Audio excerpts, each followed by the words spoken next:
Bhagavate Vasudevaya. Om Namo Bhagavate Vasudevaya.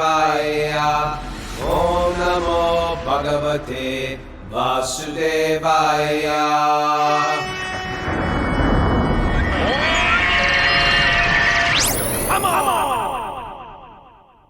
Live from the beautiful Ganges River, this is Wisdom of the Sages live in Haridwar with your host Raghunath and co-host and senior educator at the Bhakti Center in New York, Kastubadas. Welcome to the show, everybody. Welcome to Mother Ganga. Something about Mother Ganga where you just feel home. And I have found out, because my assistant here, Mara, did not get to the bottom of this. I have found out that there are many types of crocodiles in the Ganga. There's many, actually. None of them up here, though. I think we're safe from crocodiles, but they're here. Thought that was interesting information. And I apologize to Kastuba. I was a little late signing in. I was running because my barber kept upselling me. I got the face shave, I got the head shave, and then he said, blackheads. I was like, what are you saying? I have blackheads? I was like, all right, let's do the blackheads. So he gave me a whole mask and he said, dandruff. I was like, I got dandruff and blackheads? That's what I said. I didn't know I had dandruff. Anyway, it was great. The guy is like, you ever meet these people with hands that are like, as soon as they touch you, it's like a massage? This guy had magical hands. If anybody wants a great massage later, this guy was incredible. Lev inspired me. He came in glowing with his shaven head and shaven face. Last time here, he looked like Baba Ramdas. We're not going to the holy place just to pamper oneself. Please keep that in mind, okay? Remember, I shaved my head to get rid of my ego. You know what, Kosu, you'd be proud of me. I got a big ego. I got a big seek on the back of my head I'm growing. Okay. I've decided to just go for it. It might take till the time I die that I have a worthy seek, but I'm growing it on my half bald head and see what happens. It might be one of those comb over seekers. I'm okay with that. All right. Good for you. I'm a little under the weather, but I'm excited to be doing the show. I'm excited to be with you, Raghunath. What's your schedule now? You leave for Vrindavan tomorrow or something? 5 a.m. tomorrow, over downhill. Wow. And you're going to make it in time to do the show? Yes, we are. All right. You want to do the show at 5:30 again tomorrow? Is that the plan? That's your only option, actually. All right. It wouldn't be easier for you to do it later? No, because we're having special sacred meetings in the evening time. Yeah. What's the quote from the Nectar of Instruction about Govardhan and Radhakund? The holiest places. Pull that one up. Most sacred. Nectar of Instruction. What is that? The last verse. You're asking me to quote that last verse from Nectar of Instruction? Well, I'm asking Mara now. She's on it. It also says you should never, and everybody here should listen to this too, never judge the Ganges. Just because it may appear dirty, just because there's mud and foam, you should never think it's impure. The Ganga water is coming from the feet of Lord Vishnu. It can never be impure. Okay. Take that serious. Because sometimes people think, the Ganga, no. Yes. Yeah, we don't even realize. Yes, we don't even realize the benefit we get for putting even a few drops of water on our head from Mother Ganga. It's wonderful. I mean, especially up there. Yeah, I mean, it's like there's no question of even, there it hasn't passed through all the cities and everything yet, too, right? Yeah. Yeah, that's for sure. Yeah. We went to the Ganga RT yesterday at Hari Ki Puri in Haridwar. It is a phenomenal event. I mean, a lot of the people who've never been here, you lose your mind. You lose your mind. It's so beautiful to witness. Yes, it's a little dangerous. Yes, they have giant ghee lamps that are like a foot high.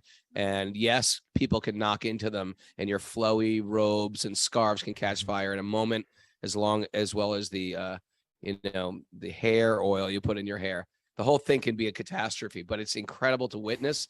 And you feel like you're in another time, right? You guys, come on, give me some feedback, right? You feel like you're like lost in time. You're coming to pay the Mahabharata. Every sat down for kirtan, and Eileen loved this beautiful kirtan, and it was just so nice to be able to sing. And all the other Indians are around singing with us and inspired and taking photos. And I thought we were number one there. I thought we were number one, only to realize there was a competing rock band next door, a bunch of Indian ladies. And I posted this on my Instagram this morning. It's a bunch of ladies pounding out the tunes, one with the dokla drum and the others just singing and dancing. It was so inspiring. Amazing. And that's what we did last night. That was our party last night. So now we're back into the pages of the Bhagavatam. Oh, wait, here's the text from Nectar of Instruction. And this is where we're heading tomorrow. I'm trying to tell these guys, they don't believe me, but tomorrow. Of the many objects favored delight, and of all the lovable damsels of Brajabhumi. Wait a second, that's not it. Mira. The holy place known as Mathura is spiritually superior to Vaikuntha, the transcendental world, because the Lord appeared there. Superior to Mathura Puri is the transcendental forest of Vrindavan, because of Krishna's Rasa Leela pastimes. And superior to the forest of Vrindavan is Govardhan Hill, for it was raised by the divine hand of Sri Krishna, and was the site of his various loving pastimes. And above all, the super excellent Sri Radhakund stands supreme, for it is overflooded with the ambrosial nectarian prem of the Lord of Gokul, Sri Krishna. Where then is that intelligent person who is unwilling to serve the divine Radhakund, which is situated at the foot of Govardhan Hill? I'm excited. Sometimes go stupid. Remember, we used to take people on pilgrimage. You'd be like, you know what? I don't think this person's getting it. Sometimes there'd be a person just like in the wrong consciousness, and you can even go there, but not get in. But I will say the people on pilgrimage, they're all going in. They're going to experience it. You mean what you're saying is that you might be there physically, but you haven't entered it in spirit and really connected on a people level. Go as tourists, make offenses, don't know what they're doing. If they're just flopping around. But traditionally, and you hear you go with a Dham guru and someone who shows you around to these holy places, how to enter, how to behave, how to think, how to, when I first went to Vrindavan, I was put in charge of the serving out people, serving out the brahmacharis. I was like, oh, that's great. I was like, well, what happens if we run out of food? And I think they said, you mean while you're serving food? Yeah, while I was serving, I was like, if you're serving out the food to everybody, do I get to save a plate for myself? And it was Maharaj said, well, the best is that you just don't eat that day. I was like, what? I have to serve out and I don't get to eat? Unfair. I can't. I was like, well, I just go to the restaurant. Then he goes, well, it's best not to go to the restaurant. In restaurants, people just talk about all nonsense type of things. And you really got to be careful in Vrindavan about the enjoying spirit. Krishna is Bihari Lal. He is the only enjoyer. When you try to be the enjoyer in his abode, he creates havoc upon the devotee. You're like, I'm not supposed to enjoy myself? I can't. Enjoying is bad. Let me get this right. Can't eat. I can't enjoy myself. I gotta fast. Gotta serve everybody. What kind of religion is this? But it's true. It's true. To the degree we have that, even in the material world, you suffer. Our theory is you enjoy more from service. But in the holy places, it's really, really acute. And the pilgrims that are with us, they all have this mood of how can I be of service? And because of it, they're all glowing. They're all glowing. Well, I believe was it postulate 14 that was my body is a vehicle for devotional service. It was one of those postulates. We have to make a book of all our postulates. These are the lessons that we're meant to get in life, right, Raghunath? That you said everything's intensified when you get to that. Now, people that have never been there, I get it. I would be skeptical too if I heard about this, right? Oh, there's this special place and things are different there. But we've seen again and again, right? We've experienced just how special that place is. And to get a warning like that, hey, you know what? In the material world in general, when we calculate that I'm meant to go out and search for pleasures, and that's how I make life, that's the value in life, and that's where I find happiness. We find that formula actually doesn't work. It's actually through service that we develop, life becomes meaningful, and there's a deeper level of contentment or satisfaction. But but but when you enter into this holy realm, it's like the whole principle becomes kind of like turbocharged, right? Turbocharged, exactly. I find the biggest cause of my distress is planning for happiness. Right. Sometimes it's Get just that one scheming. there. How Right can there. I be happy? How can I have fun? Takeaway. Write that down. Biggest Yeah, cause for my she's distress already is on it. scheming, plotting. She's like, there are crocodiles. Check. And biggest cause of distress. Okay.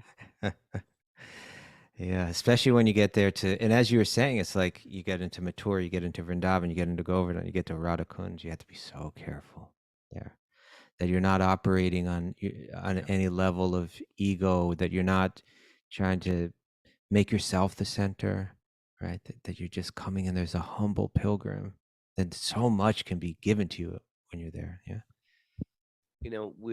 We realize this at the at Super Soul Farm, how we do those savor retreats where there's no expectations. Yoga students in general, they're doing their yoga. They want to sort of like, okay, I want a yoga retreat. I want to go to Nicaragua, or I want to go to whatever, Peru. I want to go to Costa Rica surfing and yoga. Machu Picchu. Is that what it is? Machu Picchu. I want to go to Machu Picchu.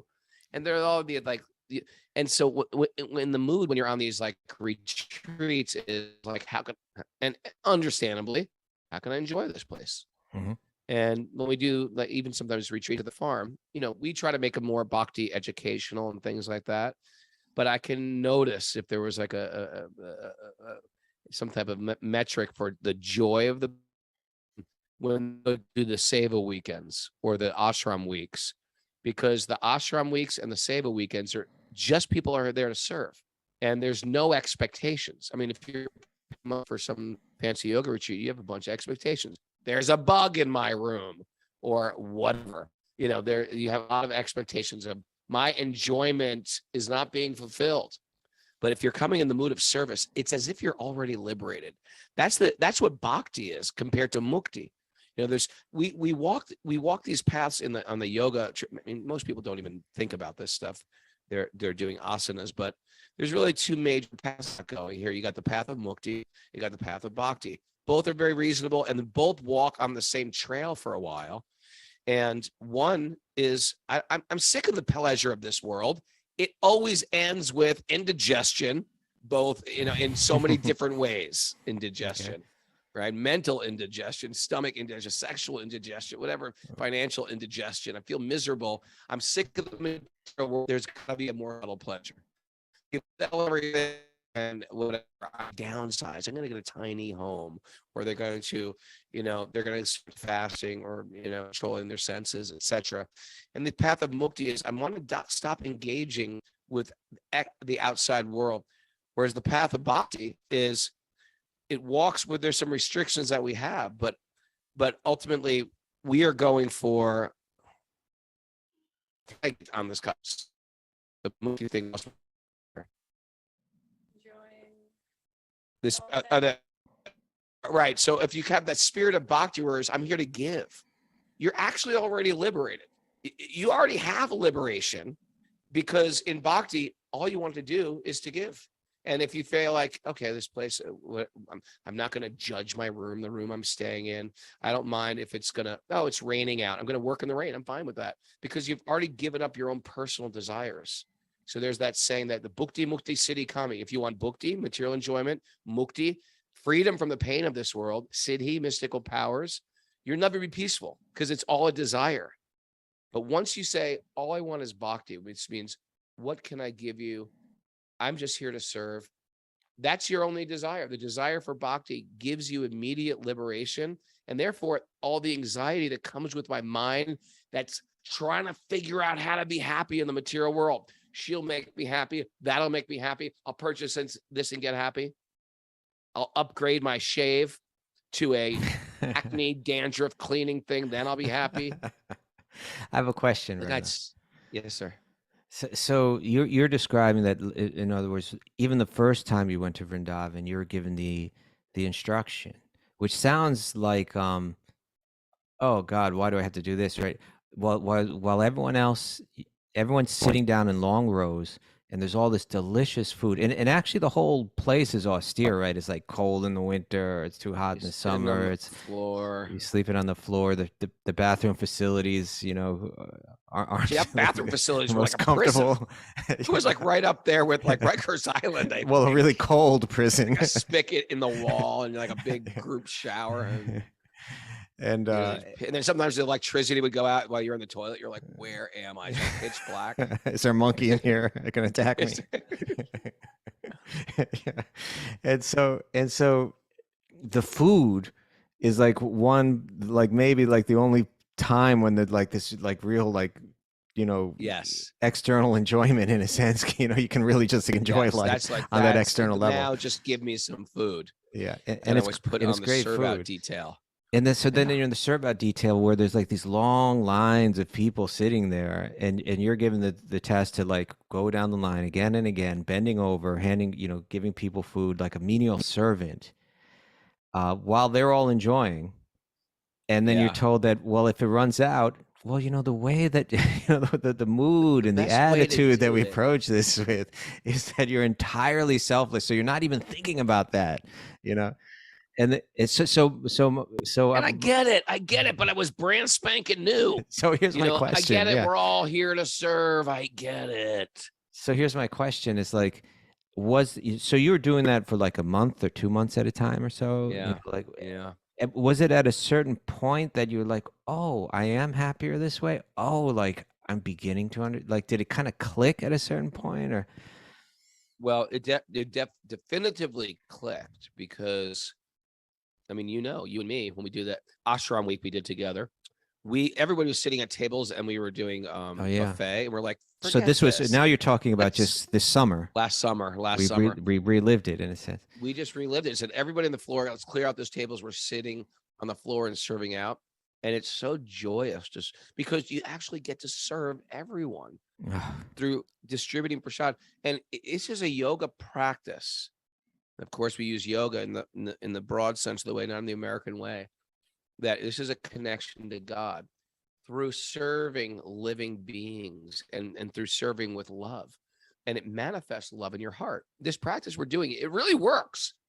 We're not just making this stuff up. It actually works. And one of the ways is you offer prasad. And what is prasad? It's food made with love. And I distribute with love. And I get to distribute all. And you know what's great is it's great how we were the senior devotees of the groups, and the seniors get to serve out. You know what I mean? And that's a very nice thing when the most senior people serve all the juniors, and it's just it sets the proper mood for yeah. You know what, Rogan? It's like, again, like this principle is somewhat counterintuitive, right? Like, oh, I become happy when I stop endeavoring for my own happiness and serve others. Like, to us, that may sound very counterintuitive.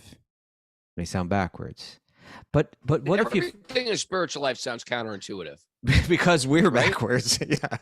Because our material world is backwards. It's not that the principle is backward, it's that we're backwards. Now think of it this way. What if we flipped it, right? Like, let's say, Raghunath, like you were a creator, right? Like you're like a Lord Brahma, or like you're like a Krishna in a sense, right? Yeah. Let's say within a certain realm you could create like different beings and an environment in which they would operate, okay? And you wanna design it in such a way where it's beautiful and it's pleasant and harmonious and happy, and you could infuse that environment, surcharge that environment with principles like the law of karma, etc. And so would it make more sense to design it that all of these individuals within the one environment become happiest when they think about their own self-interest first? Or would it make more sense that no, it works harmonious when they're all thinking about serving the other? Like, right. The first formula doesn't make any sense. It is a formula for disharmony. It's a formula for conflict, right? Because there's only so much like resources within that environment. And if everybody's thinking about themselves first, you got a little Lord of the Flies kind of thing going on there, right? right? Little Lord of the Flies. So, Yes. so you would invest it with like with laws that operate in such a way where the more that you're thinking about serving the others, the more happy you become. If everybody's becoming happy by serving, well, then you have a perfect formula where everyone can be happy, right? You have a peace formula, You have a man. peace You have an formula. actual peace formula. That's right. Otherwise, it's me first and the gimmies. So then if and that's a war. That's a war. Then if that's the case, then all we need to do is to catch on to that principle. Now, that principle, it may take some time, like, right? Like, in other words, you were told, okay, just serve and don't think about yourself. And like the first day is like, what? Like the second day, I know. it's like, All right. So we're gotta not do this saving any again. plates for ourselves, right? But that, and then I can't get it. I can't go to the restaurant because the restaurant's Maya. What? Yeah, right. What? But then, like, it kind of sneaks up on you. Like I would imagine, like at the end of one of those days where you're serving out and like everyone else is getting up now and walking away, and now you're sitting down, and you know what? Maybe some of those delicious preps aren't there, like they were all served out, but you're sitting down and you're eating what's left, and it's like the most delicious food you ever had, and you're feeling more happier, and you're feeling like this sense of contentment. Is like descending on the atmosphere, on your atmosphere, right? And you just feel good. And then maybe at that point, or maybe you don't, maybe it takes several of those experiences, you begin to think, oh, Sure. I'm beginning to get it, that the happiness is in the service. I think even nice materialists get this also when they say, you know what? I'm painting my house. Maybe we can have a paint party and call my friends, and we're all feel like, yeah, we're contributing to something bigger. That's maybe like the bottom understanding where I get off my selfish platform we were talking about yesterday. When it's all about me, that's the most selfish. And when you extend that towards like maybe a community, and but imagine that same paint party, but it's getting directed more towards God, towards that. Then actually the meditation with every stroke of your paintbrush is like, I'm doing this not just for a quote higher purpose, but actually to serve Lord Vishnu and the devotees of Lord Vishnu. Like when we do have Seva weekends and they're whatever, laying a wooden floor in the yoga studio, people are thinking, so many people are going to benefit from what I'm doing right now in the future. And that will please God. They do. Right. Yeah. And that'll please God. And they'll get some spiritual information. It'll change their life. I'm just witnessing people sharing on this trip alone. And it's just like they're adding God to their life, and their life, and they're getting more and more realizations, and their lives are shifting, their consciousness is shifting, and they're breaking into tears, and they're purging. There's a lot of purgers on this trip, purging stuff, perjury going on. They're purging emotions, So when somebody said to me yesterday, I didn't even think I had any emotions, and I just purged a bunch of them last night, just crying at Mother Ganga, and so. Well, we're gonna again just another principle there is that what I've always felt, and you and I have discussed, is that when you're there in those holy places, kind of like it can accelerate your realizations and your renunciation and your devotional taste, and it kind of takes spiritual life and turbo boost it again, right? So that that's why the warnings have to be there, right? It happens when you meet these people. Yeah. It happens when you meet these people, and that's why people bug out. And truthfully, all glories to wisdom of the sages, because when I used to do these pilgrimages, who would I take? All my yoga students. How do the yoga students know me? They know me from class. Sometimes they just. I think because I get so excited about India, I've had many, many people where I just walk into a class or a yoga festival, and I'll be like, I'm just teaching a class. I'm excited. I'm doing my thing. I'm chanting. Maybe they never even heard chanting. And I'll end the class by saying, and by the way, we have a pilgrimage going out in October. And they just sign up on the spot. Yeah. Like, so they barely even know me sometimes. Have a yoga. And then I'm taking a bunch of people, and I don't even meet them again until they show up at the New Delhi airport. So those old days, it was always sort of a mixed bag with people like, wait a second, what am I getting into here? And they're just not met. You know what I think I'm going to do, Kasuba? What's that? I think a person has to, before they go on pilgrimage, they're going to have them listen to at least 25 episodes of the podcast before they can register, something like that. Right. You know what I mean? Because what it does is the mood. It teaches you why we're here, what we're doing, how to behave, how to treat each other. And I tell you, this is the biggest pilgrimage I have. I have almost 50 people. It's easy. These guys are so easy. No one's complaining. No, everyone's just serving. Everyone's got a good attitude. Even if their default is a bad attitude, they're just like, okay, I'm going to put my bad attitude on hold for 2 weeks. I'm going to have a good attitude. And it makes moving people through India like seamless. It was like that in Italy too, right? Everyone was in the same mood. Thing. Yeah. Yeah. Wisdom of sages. All right. Happy. It's Bhagavatam, right? Speaking of Bhagavatam. Speaking of Bhagavatam, that's what happens when you. But Mara's leaning in. I see Mara leaning Mara's got in. she's leaning in. She's got some crocodile announcements. or Gunga dolphins. Any more info on the Gunga dolphin? There are Gunga dolphins. There are Gunga dolphins. I want it. Are they pink? Someone said they might be pink. I didn't find any information about them being pink. All right. Some announcements. We have a Back to Recovery group meetings today. The men meet at 1 and the women meet at 2 p.m. Eastern time. There's an asana class with Josh Kane at 5 p.m. today for our Patreon members. And then coming soon in a couple weeks, November 14th, Radhikesh is going to offer an intro to Vedic astrology for our Patreon members as well. It's going to be like a 4-part course for 4 Monday evenings in a row. Ooh, Patreon members, you hear that? Radhikesh, Nice. 4-part. That'll be recorded if you miss it. If you're not a Patreon member, yeah. If you live in Switzerland, want to hear it, like Narayani, go to patreon.com/wisdom of the sages. Thank you for all your support. Narayanam namasritya naram chaiva narottamam devim saraswatim yasam tatojayam mudirayat. Before we started the Srimad Bhagavatam, which is our very means of conquest, one should offer the obeisances to the Supreme Lord Narayan.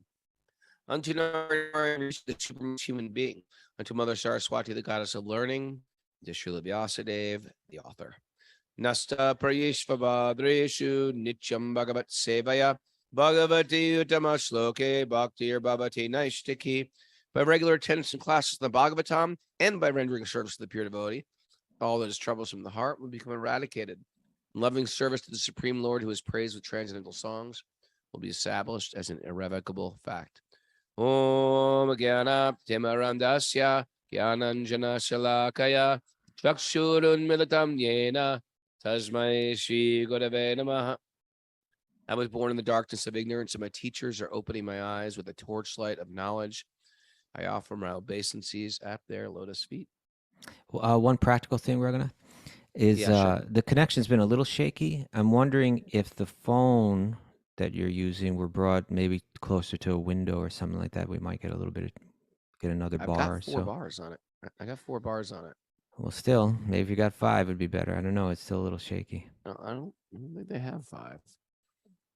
Well, in any case, whatever it is, it's not so much the bar; it's the connection. That's float important. it down the Gunga. Okay. All right.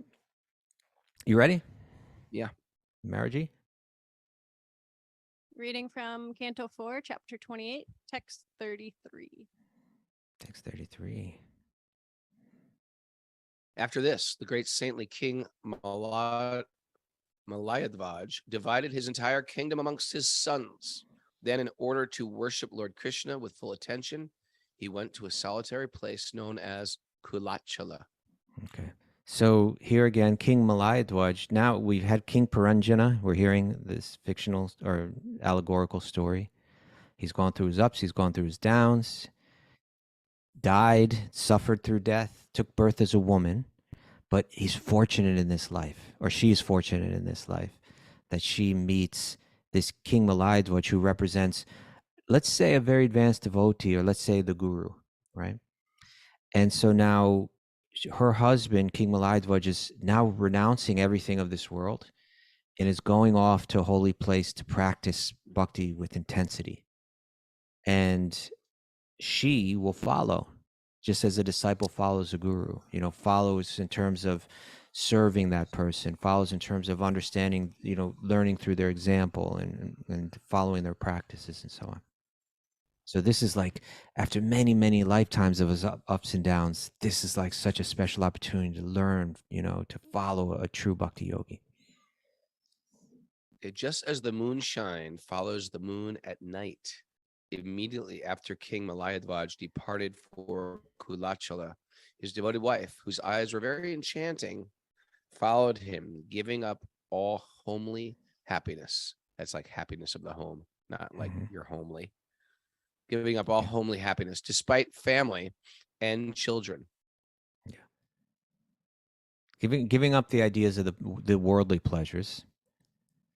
Right. And again, this is in a pious context. So it's like when they. Of course, I know. Yeah, It's like yeah. that's considered the highest of piety.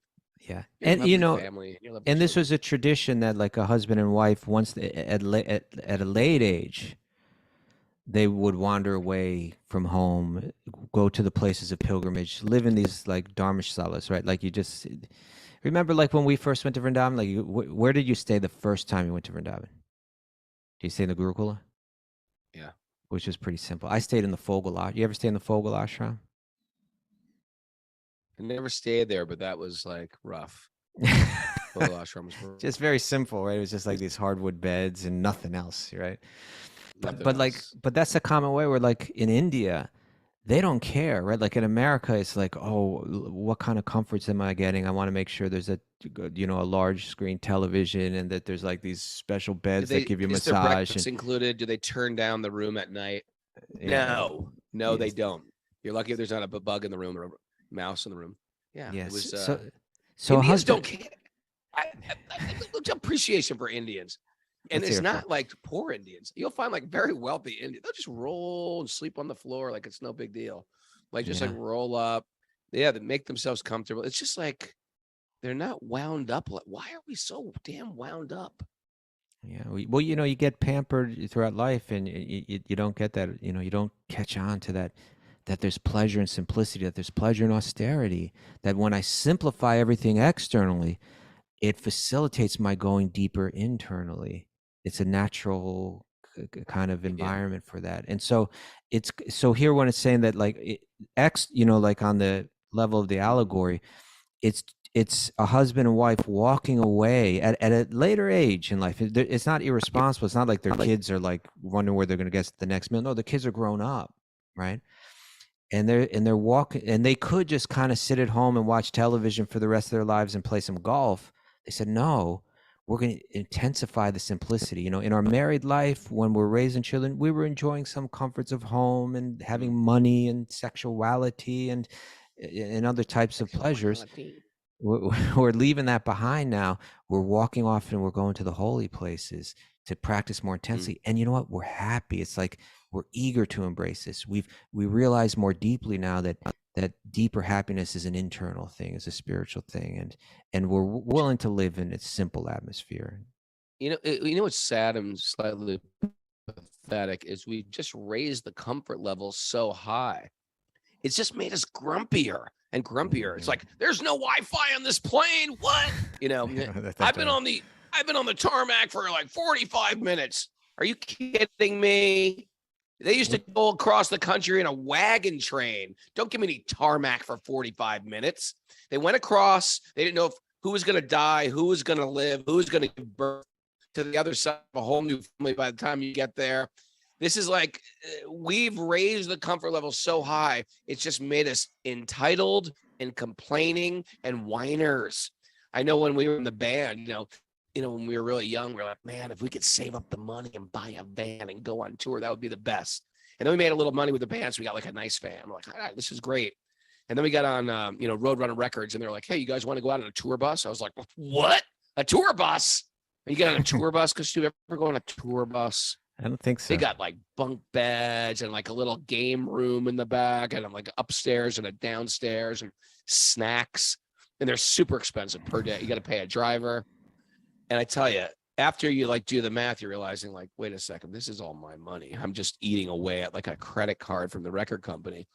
You go back to a van and you're like, the van sucks. That same van that you loved, that you worshipped at one point. Like one day we'll get an Econoline, high top, fiberglass roof with put a bunk in the back. And now it's like, this stinks. It's just like to the degree that you raise your sense gratification, then just like the simple things of life seem, boring or dissatisfying. Dissatisfying. You're biting off of what's his name? CK. What's the guy's name? Louis CK. Louis CK. and it was Called a me real out again. Yeah. It was all calling me out. I wouldn't call you out if I didn't want. I want to go deeper into it, so I gotta say, but yeah, he had this, this bit that he did where he's describing, like you're sitting on an airplane and you just find out, oh, they have Wi-Fi on the airplane now. Like when I'm flying through the air, I can be using my Wi-Fi, and then you get up in the air and you're like, you try to use it and it doesn't work, and you get angry, right? It's like, what is this? Like, how dare they? And you're totally dissatisfied. Your mind is totally 30,000 feet in the sky, and they're feeding us a meal. I know, right? So you're like, it's unbelievable. You're flying from one end of the country to the other in the matter of a few hours, and you're upset because this latest unneeded need is not there for you, right? And so we're just creating more so-called needs, aren't we? That's what we're doing. Everybody's become more and more intolerant. And that's where comedy really becomes, I guess, like valuable, right? Where it's kind of pointing out how ridiculous I am, right? Like how ridiculous I can be, how ridiculous my mind is. It's like, it's not just funny, but it's actually, he caught on to a principle there. That's what made it so powerful. That's what comedians do it. That's what comedians do it. That's good comedy, right? Yeah, like intelligent comedy. Intolerant. Yeah. So that that's that principle. It goes back. We can trace it back to Bhagavatam, like where you had that really fascinating instruction or story, right? Where Lord Vishnu is incarnated as a young little dwarf brahmachari, right? A little monk. Say dwarf.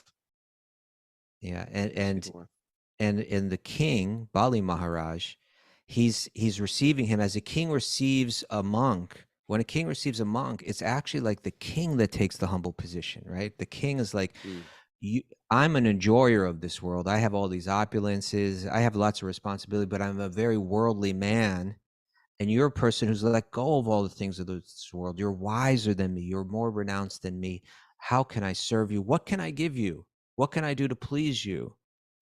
And so, ask from me whatever you want, and I'll be happy to give it to you. Don't say it. I'm gonna put everybody here on the hot seat. What did the dwarf brahmachari want? Got it. 3 steps to land. We just told the story. So 3 steps of land. When the king hears this, he says, "I could give you so much more. Why are you asking for something so apparently so insignificant, right? Puny. So puny." Especially when you're a dwarf, your 3 steps are like shorter than most people's, right? Yeah. Yep. So then he gives us. And what was the response? This response, this is a key to life right here. This is like, if you Do you have think the about verse this, pulled up? I do. Oh, good. All right, let's hear this. If you think about this instruction, it will give you. It's like a mystery of the universe landing on your lap. Here is an instruction that will lead to your contentment, to your happiness, to your enlightenment, to your figuring out what this life is all about and what you're meant to learn. He says to the king, he says, all that there is within the universe for satisfying one's senses cannot satisfy a person whose senses are uncontrolled. Right? Booyah. How about that? Yeah, right. So Say it again, no matter say it again. That's going to be our theme of the day.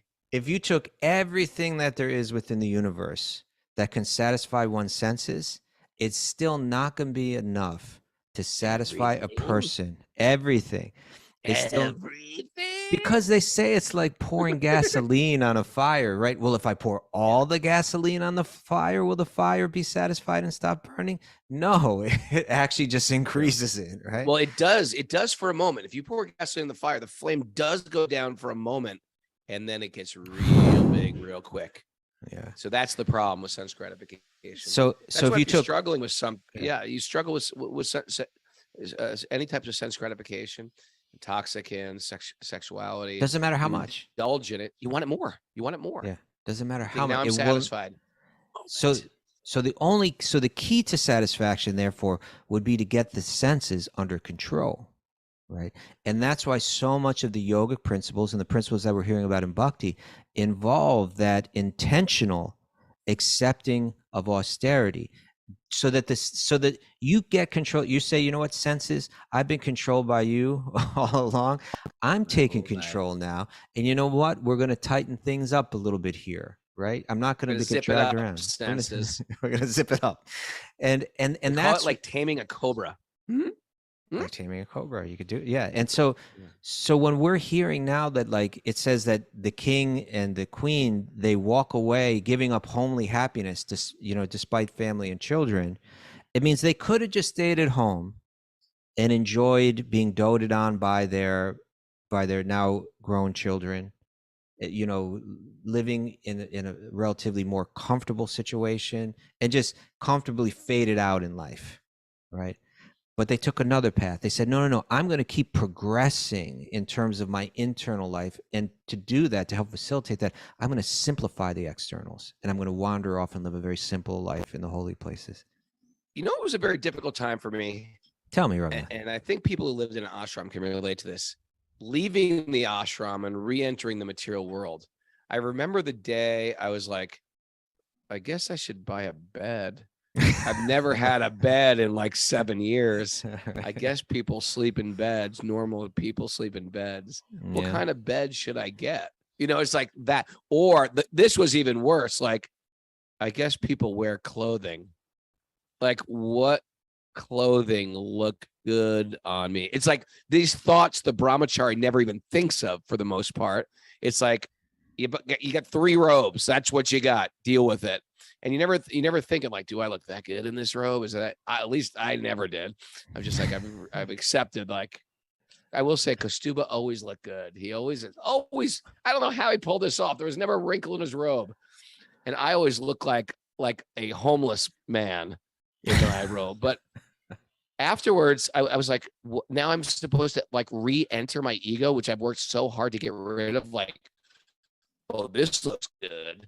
Or maybe I'm the guy who wears a short collar or a longer collar or, muscle tee or whatever. It's like I have to put myself in that consciousness to be attractive in the world. And I was like, I am falling down a cliff right here. That's how I felt. Yeah, it's not leading to happiness. Entry of society. Yeah. It definitely, yeah, for sure. Once my ego is my source of happiness, prepare for a lot of pain. Oh, get that one down, I man. like that one, man. She's knitting again. She's not taking down notes. She's knitting. Okay. What's she knitting over there? Is it another scarf? Scarf. It is a scarf. Look at that. She's good. The big family. All right. Okay, Raghunath, let's go read the next one. Let's keep it moving here. All right. Text 35 and 36 together. 35, 36. The province of Kulachala were rivers named Chandravasa, Tamrapani, Votudaka. King Malayadvaj used to go to these pious rivers regularly to take his bath there. Thus he purified himself externally and internally. He took his bath and ate bulbs. What? Bulb, not light bulbs, like bulbs, like, oh yeah, like somebody planting in the ground. I think we were thinking of the Addams Family. I was thinking of the light bulb. Okay, he ate bulbs. What's a bulb that you eat? Like it's a big seed that, like, or something that you plant in the ground and a plant grows from it. Like it's kind of the root down there. Potatoes, perhaps a bulb. Yes, carrot might be a bulb. Seeds. He ate leaves. He ate flowers. He ate roots. What kind of roots do you eat? Well, carrot is a root. A carrot is a root. Okay, Dan the lion roots. Okay, fruits and grasses. And Wigmore's grass clinic. Okay, a bulb is a rounded underground storage organ present in some plants. All right. I know what a bulb is, Prabhu. Okay, well, you were asking me a second ago. you were completely bewildered about what it was. Like, okay, what type of bulb is it? What's a bulb that you eat? That was my question. Okay. Okay, onion's a bulb. Yes. Okay. Onion is a bulb. What did you say? Leeks. Okay, thank you, Lori Pag. Ramps. Thank you. All right, I'm getting my questions answered. Okay. Eventually, he became very skinny. Through austerity, King Malayadvaj in the body and mind gradually became equal to the dualities of cold and heat. That's pretty cool. You became equal to cold and heat, happiness and distress, wind and rain, hunger and thirst, the pleasant and unpleasant. In this way, he conquered all relativities. Very cool. Okay. When you just become, Yeah. it's part of being aloof to public opinion. Isn't it beautiful? I mean, yeah, aloof. A lot of our one stuff example, is based on ego, projecting my ego out there. When you become aloof to it, that pain goes down, it subsides. And then you also just become detached from trying to fill your belly, and try to please yourself. And then the fever for sense gratification decreases and you just become a little peaceful. Well, let's look at the formula here, Raghunath, right? Yeah. So we saw that the king went to this holy place where there are these holy rivers. Yeah. And was bathing in them daily. And so when you're in that holy place, we have that faith, right, that these holy rivers are potent. Like, you're there at the Ganga right now. You're seeing like this hundreds and thousands of people gathering every day that still have that faith. Experiencing the power of Mother Ganga right now. I tangibly experience her power, her potency. Yeah. And of course, you're also noticing, I'm sure, that because you've come to that holy place, there's lots of holy people that are living lives that are uniquely devoted and that are contemplating these sacred texts and reading from them regularly. I bet there's people with like loudspeakers, like reading like Ramayana and stuff like that around. We had the kirtan, we had a Nagar Sankirtan through the streets. And then we stopped and we went up the steps and turned the corner. And all of a sudden, it was like you entered into another realm. All the Brahmins chanting on the loudspeakers. See? It was like, where are we? Where are we? It was very, very like we've entered into a new realm. Did everybody feel that excitement? Like when you heard those mantras chanting? Yeah. So we're reading now, Narada speaking to King Prachini Barhishat and talking about a principle of going to the holy rivers, and it's going to uplift you. So he did that then. You not only the river itself, but the association that you get there, the instructions that you get there, the whole entire atmosphere is conducive for letting go of the material things and developing this higher taste. So he went there, but he also began to practice austerities there, right? In other words, like you're saying, he didn't go there to enjoy. He went there to live simply. So even like that most fundamental enjoyment that we have of eating delicious foods, he said, I'm just going to eat, when you're eating bulbs and seeds and leaves and flowers and roots and fruit, it's like you're finding, you're not making it a big endeavor. You're finding you're being satisfied with the most simple things, right? The most simple thing. You just decided this is it. This is what I'm doing. Once you make that line in the sand, it immediately relieves you. Oh, that's a good point, Raghunath, right? Like as long as you're flirting with should I, shouldn't I. So that's why the yogi draws a line. Kills me. If you say, Raghunath, I want you to eat a little today, that's enough to drive me insane. Right. What if you say, Raghunath, I want you to fast today, or Raghunath, I want you to feast today, I can do that. Yeah. If you say, Raghu, eat a little, I'll be like, what's a little? Can I measure this? Can I have a second portion if it's a little? Right. That's enough to drive me neurotic. So he's kind of drawn those lines. Okay, I will not endeavor to get, there are different ways we've seen in the holy places. We've seen that people do this. Like sometimes what they do is they say, I will beg from 3 houses, right? Not 4 houses, not 2 houses, right? I'll beg from 3 houses, right? And you get whatever you get. Whatever I get, I'll be satisfied with. I'll accept that that's what God meant for me to eat today. Some days, it's going to be like really like, hey, maybe all 3 houses turn me down. I should do that for Halloween for my kids. You get 5 houses. Good luck. That's it. Oh, I got an apple. I got a giant. Can I go to another house? Bar, oversize it. Reese's peanut butter cups. Yeah. So there are different ways that people, but you draw a line, right? That's what a yogi does. They regulate. In this way, their senses in their mind don't take control of them. They say, I'm drawing the line and you're going to fit within that. And so he's living this austere life, this simple life, this life in this holy place that's conducive for spiritual thought. What benefit did he get with it? What did it look like? Did it mean that he became a big guru and everybody's what?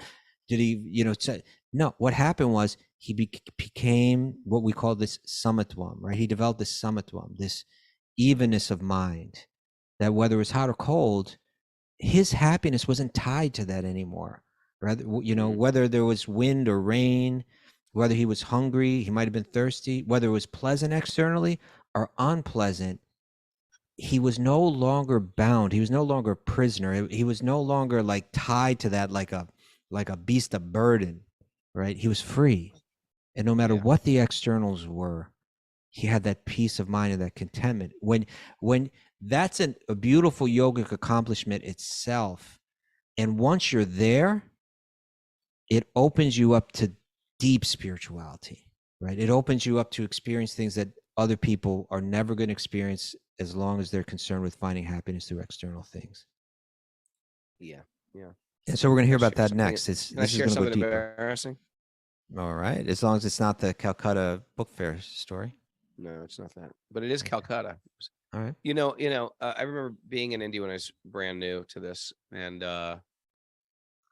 India is a very conservative place. It's like in America, especially when you're in your 18 or 19 or 20, or guys are like checking out girls and girls are checking out guys, and you're, flirting with someone or people you don't even know. You're just looking at them when you walk by, and you just can't.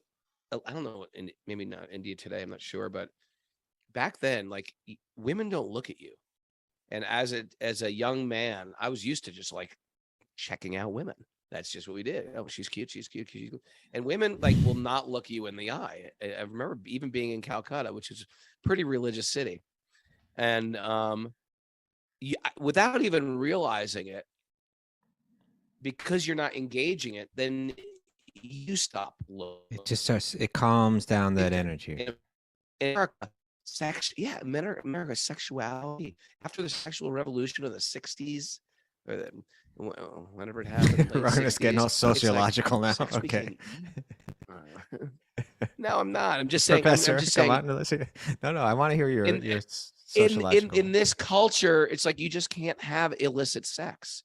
It's not easy to have illicit sex. In America, it's incredibly easy.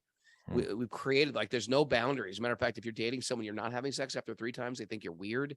And we've just like changed everything in the standards of our relationship sexually. And in India, you're not gonna have sex with someone. You want to have sex with someone, you got to marry them. You got to like meet their brothers, meet their father, and and it's a lifelong relationship. So after a while, you just stop looking. And I remember like feeling like, okay, this Hare Krishna stuff, I'm chanting this rounds. I don't feel lusty anymore. I mean, I was a lusty kid. I was like, I think I've overcome lust. I think this stuff works. But it wasn't because I was so evolved and above it. It's just because I was in a community, a culture, a city even that just didn't engage in that type of thing. And that's why the culture you have around you, it really sort of assists you on your path. And so it's like good to take note. It's like sometimes we have a metric for working, like, okay, this job is good because it gives me this amount of money. But I think a better way to analyze a job would be, what am I actually becoming from this work? That's the stuff I'm actually engaged in as far as in the workplace. What am I actually becoming? So community or relationships or just the culture I'm growing up in is going to like surcharge us in a certain way towards the positive or the negative. So that's my story. Association that's is a everything. lovely way to end. That really came out in our interview on Sunday with Shara. We can go back and hear that one. Yeah, it was I remember my modeling days. For Lululemon, you might have seen me in Soho on the poster wall, Kastuba looking at it going, Raghunath, why him? It's just a bunch of gymnastics he's doing. All right. We're out of time, Raghunath. We're out of time. Oh, is it over? Yeah. Ends at 4? Oh, yeah, we start at 3. Okay. All right. Mariji, any takeaways? Mariji, what you got for us? You got some good stuff? Yeah, I got some good takeaways today. The biggest gonna read cause them? of my distress is planning for happiness. That was an important one. Cheers. I want to hear cheers from everybody if you like. Okay. You got to get closer to the mic with your comments right okay. now when you do that. I want to hear cheers from our live audience if they like it. Got to say it loud. If you come in a mood of service, it's like you're already liberated. Cheers. Material indulgence always ends in indigestion. Cheers. Happiness through service is the peace formula. Cheers. Holy places turbo boost your spiritual life. Cheers. Cheers. All there is cannot satisfy your senses if your senses are uncontrolled. Cheers. Prepare for pain if your happiness is from your ego. Ooh. Milaki. Okay. Prepare for pain. Contentment opens Sounds you up like to something deeper you say as you're spirituality. entering the wrestling ring. Prepare for pain. Pain. I think it sounds like a metal band. We're prepared for pain. Hackensack. Contentment opens you up to deeper spirituality. Association is everything. Cheers. And And zip it up, senses. Zip Zip it it. up. Oh, yes. Thank you, people. Thanks, livers. Everybody's here. All the Zoomers. Katie Wickoff, Roger Tompkins, Jonathan, Ryanie, Kylie, Dustin Brudge, Professor Snooky's here, Crystal, Zeb, Yogi Raj, Brooke, Linda, Krishna, Drew. All the stars are out today. Even Jiu-Jitsu Nath is back there. Pag G is here, and the newest and the latest and the coolest Box of Tommy.